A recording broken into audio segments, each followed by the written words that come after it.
guys, today I'm here with an e.l.f. haul. I did a little bit of online shopping because they have some new items and one specific item that I have been trying to purchase for like the past year, and it finally came back in stock, so I pulled the trigger. So let's go ahead and get into my haul. I know I'm probably going to get questions about shipping from the e.l.f. website to Canada. I had a really good experience. At first I was a little bit hesitant because it said it was going to take over a month to get to me, but not the case. It arrived in under 2 weeks, which I'm fine with. I know if you're American, you're probably like, what? That's ungodly. It took so long. But here in Canada, we know we've got to wait a little bit. Unfortunately, I was charged customs, an extra $17 at the door, which stung for sure. I mean, these products are affordable. But obviously, if you're adding an extra basically 20 bucks under the price, that of course makes it slightly less affordable, and it's just kind of annoying. It really is going to depend where you live, how much you buy. Sometimes you may not be charged. When I lived in Newfoundland, for some reason, it was magical. My house never got charged customs. It said the amount that I should pay, but for some reason, Canada Post, I don't know if my mail lady never clued in or whatever, but I'm paying for it now. Something that does make it a little bit better to shop on the e.l.f. website is Ebates. If you're Canadian, you can shop from ebates.com and you can go there and earn a little bit of cash back on your order. So let's go ahead and get into the makeup. So let's chat about why I placed this order in the first place.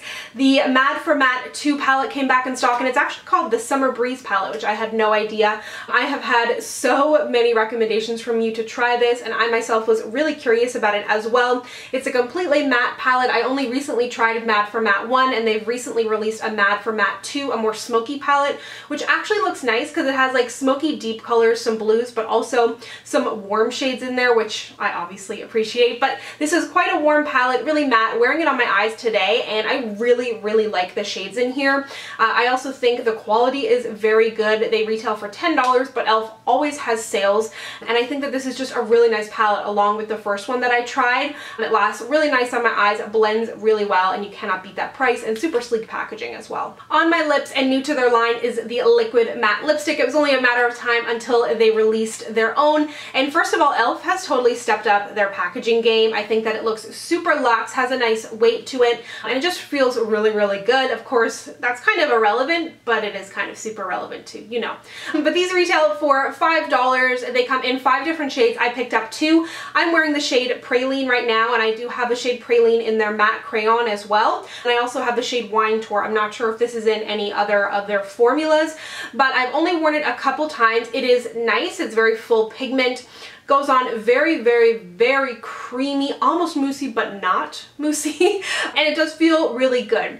Over time, it does start to wear away a little bit. I don't find them incredibly drying, but I'm also not super picky about my liquid lipsticks. I do really like them. I think they're $5. I think that they're good. I hope that they come out with some more shades, and overall, I do recommend you give these a try.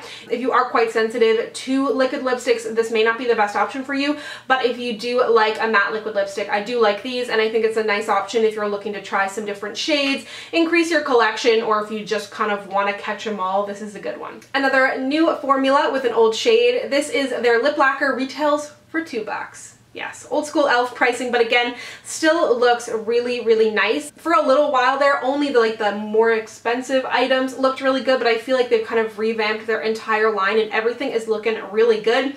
I picked mine up in the shade Tea Rose, which is kind of like a lavender-ish shade. I've only worn this once actually last night. I was testing it out in preparation for this video. Pretty full pigmentation. I wouldn't say it's as full as like a Bite Beauty liquefied lipstick or like a Maybelline Color Jolt, but it's like almost there, at least for this formula. Anyways, this is the only one I've tried.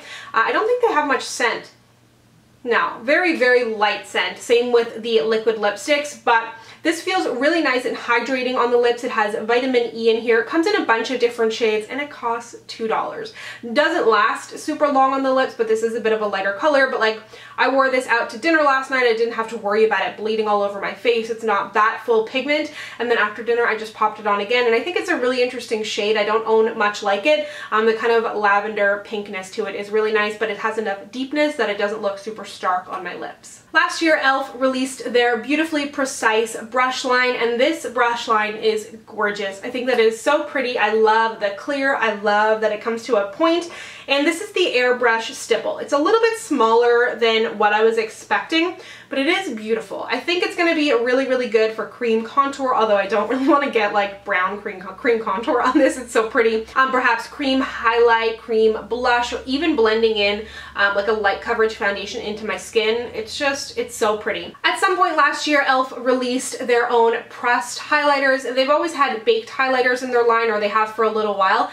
So these are a little bit newer, and as of like a couple days ago, they actually released 2 more shades, so there's now 5 in the line. This one is in the shade Sunset Glow. It's their HD highlighting powder, and it's what I'm wearing on my cheeks today, and I really, really like it. I had the opportunity at an e.l.f. event last month to swatch their 2 new shades, and those are beautiful too, so I'm dying to get my hands on those. And when I swatched this, I was a little bit scared because it looked quite a bit lighter than what I had kind of imagined it and what it kind of looked like in the pan, but when I got it on my cheeks, I thought it looked really nice.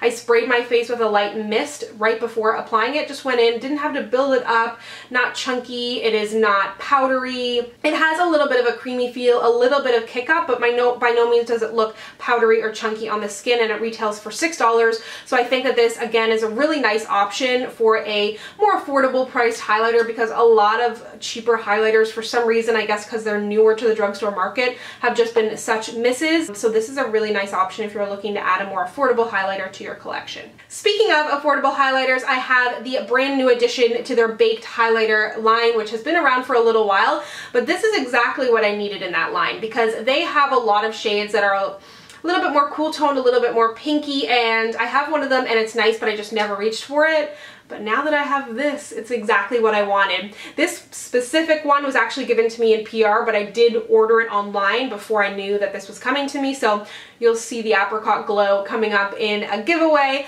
But I love this shade. It has a peachy, warm, golden glow. A lot of the time with e.l.f. baked products, you need to kind of like take a spoolie or your finger or something to kind of scrape off the outer layer, but I did not have that issue with this one. I think it works beautifully. It has such a nice tone. So if you're my color, or if you like the kind of highlights that I like Anastasia, So Hollywood, Laura Geller Baked Gelato in Gilded Honey, that kind of gold highlight, this is beautiful. Along with the rest of the world, I have gotten super into any kind of mist. It is super hot and humid here this summer, and it just feels really good whether I'm wearing makeup prep, I'm not wearing any makeup at all, it's night, it's day. I just love misting myself. So I was curious to try this because it seemed quite unique. e.l.f. has really expanded their skincare range. So inside of it, it looks like a gel. It's kind of liquidy. Basically, it's supposed to be like a makeup prep. It has chia seeds in there, lemon, lots of good things for your skin. Only problem is like it's freaking aggressive. Oh, it feels really good falling on my skin though. That feels great. So I don't know. It's not a setting spray, so it's kind of fine. Like it's not like it's going to mess up your makeup or anything, unless you did want to use it to rehydrate your skin throughout the day. I don't think it'd be the best option for that. But as a skincare item, as a makeup prep, I haven't had much time to play with it, but it does feel nice. It smells nice, but the spray is pretty aggressive. Lastly, I bought a foundation, which is actually a repurchase and kind of like I want to try it again, because I did a review on this years ago and I didn't love it. I found it left my skin quite oily, but I did want to retry it again. I actually wanted to get their HD foundation too. They've expanded the shade range on there, hallelujah, but they didn't have my shade, of course. So this is the e.l.f. Acne Fighting Foundation. I got it in a shade lighter than I had before because I felt like the other shade I had was too dark. This, however, may be a little light. I'm wearing it right now, but I do have quite a bit of a tan. This is in the shade Sand, and I just put on a good bit of bronzer and a deeper powder to try and make it work. So I'll probably review this in a few months once I've lost a little bit of my tan. Let me know if you like this. I remember liking the foundation. I liked the coverage. I did like the wear, but it just got really, really oily on my skin. So maybe, I mean, I've been doing a better job at kind of trying to balance my skin a little bit so it's just not like dripping oil. So maybe I'll have a better experience. So that is everything that I picked up in my e.l.f. haul. Let me know what your e.l.f. favorites are down below, and I did an entire e.l.f. week last year, so I will link to that down below if you're curious to know more about the brand. Thank you so much for watching. If you'd like to connect with me, you can find me on Instagram, Twitter, and Snapchat at SamanthaJaneYT, and I'll see you guys next time. Bye!